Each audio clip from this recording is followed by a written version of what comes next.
So, I'm going to stop making any more points here because by the time you watch this video, you're probably all dead and Lucifer's shouting, "Hooray, hooray! I killed someone!" So, I'm going to find a place to hide. And if you have any questions or comments, leave them down below, and if I have some time, I'll reply to them if I'm not dead first. 23rd September 2015. The date that has been turned into the most feared conspiracy in the world. But to truly understand this conspiracy, we need to understand the origin and where it came from. So, where did this conspiracy come from?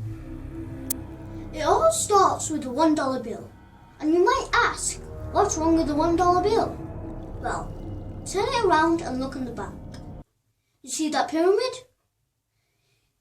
On the bottom of that pyramid, you see in Roman numerals 1776. And you might say, what's wrong with 1776? Well, look at the top. Do you see them? Do you see? Does it give you a clue? Well, 1776 is where the start of the Freemasons Illuminatists begin.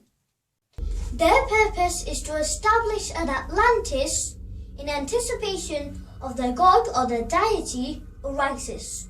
Osiris is the Egyptian god of destruction, and Osiris is the devil, Lucifer, or as some people say, Satan. So, the Freemasons add 4,000 years to our current calendar or the Georgian calendar. Then you get the calculation 1776, which you can see at the base of the pyramid, plus 4,000 years, you get 5776. And 5776 is to understand by the Freemasons of the world as the year that Osiris will come back and inhabit its temple. 5776 represents the year that the work of the Illuminati begins. The Master Masons perceived that the work should be finished so that Osiris could return to his temple on Rishi 10 in the year 5776 in the Hebrew calendar, which is in 2015. Tishri 10 is the 10th day of the year of Lucifer. The year of Lucifer is when the great work of the Illuminati has finally been finished, and when Osiris will inhabit his temple. It's also Yom Kippur. Yom Kippur is the holiest day of the year for the Israelites. In Roman numerals, there's also a way of representing the 10th day of the year of Lucifer, IXXI. And you might have picked up something familiar already. IXXI is the number that all Jewish people wear on their finger. So, let's decipher this. I means 1 and X means 10. So when the smaller number is before the bigger number, then you subtract. So you get I minus X, or 1 minus 10, you get 9. So hold on to 9. So let's decipher the second bit. XI. When the bigger number is before the smaller number, you add. So X plus I, or 10 plus 1, you get 11. So you get 9/11, which most conspiracy theorists refer to as the time of the day. September 23rd, 2015 is the date that the IXXI door will open by Cern for the god Osiris to return to his temple to begin a new age. Now, let's look into detail about this conspiracy. The conspiracy theorists say that on the 23rd September 2015, Cern will collide its protons at 13 TeV or 13 trillion electron volts, and it will open a stargate or a wormhole which will unleash Osiris into the world. Now, let's look at the points they make. Number 1. They say that 13 trillion electron volts will be more than enough to open a wormhole or a portal to release Osiris into the world. Well, that's absolutely nonsense, because you need the energy of over 100 times the power of the sun to create even a possible minuscule rupture in the fabric of space-time. And you might say, well, black holes are a rupture in the fabric of space-time. Well, they aren't. They're just a deep hole or puncture in the fabric of space-time. They're not an absolute rupture or rip in the fabric of space-time.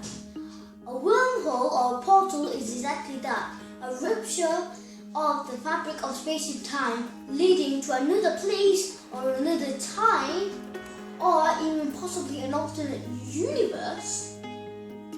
So now we know that's not true. Number 2. The conspiracy theories state that the particles that they collide can go faster than the speed of light. Well, that's again utter nonsense, because the speed of light is the limit of speed. Nothing can go faster than it. You have to be massless to go even at the speed of light. There is a possible thing called neutrinos that can go faster than the speed of light, but neutrinos are impossible to catch.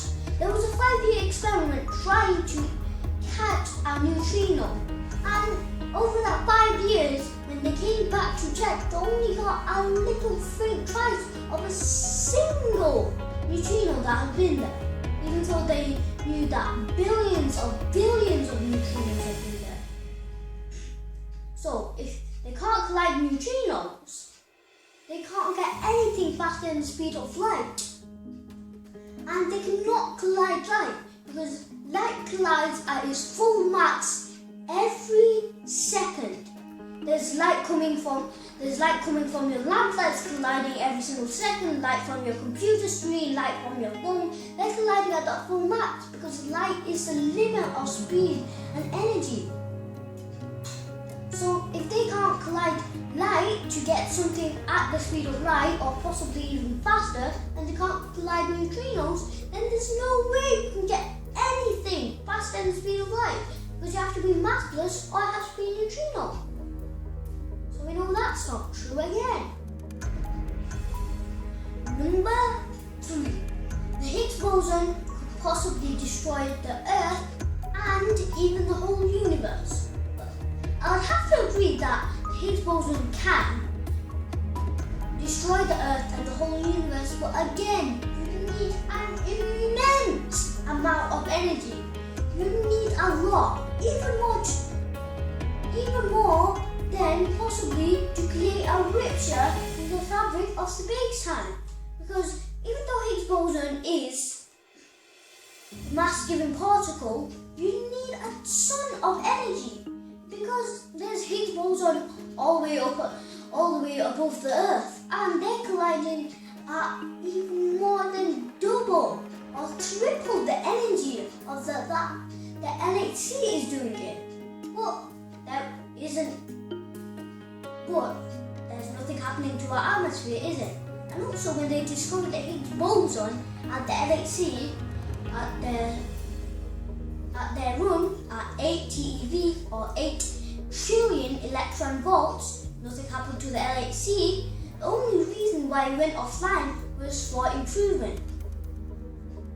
So, again, that's disproven because you need an immense amount of energy. Number 4. The mysterious rainbow rings. I have to admit, and I cannot deny, that the rainbow rings do look like the year of light sign. But has anyone noticed and looked up at the sun? Do you see those rainbow rings that are around the sun sometimes? Well, pretty much most of the time actually. Well, it's just this time they're bigger. Rainbows form as circles, but because of the refraction of light and the angle of the raindrop and the size of the raindrop, rainbows mostly appear as our famous semicircle. But this time it was a circle because you got exactly at the right angle and refraction. The reason why it's so rare is that it has to be so exact. So this time we got very lucky and saw that rainbow ring. Now most of the time we don't see that big. So I'm going to stop making any more points here because by the time you watch this video you're probably all dead and Lucifer's shouting, "Hooray, hooray! I killed someone!" So I'm going to find a place to hide. And if you have any questions or comments, leave them down below, and if I have some time, I'll reply to them if I'm not dead first.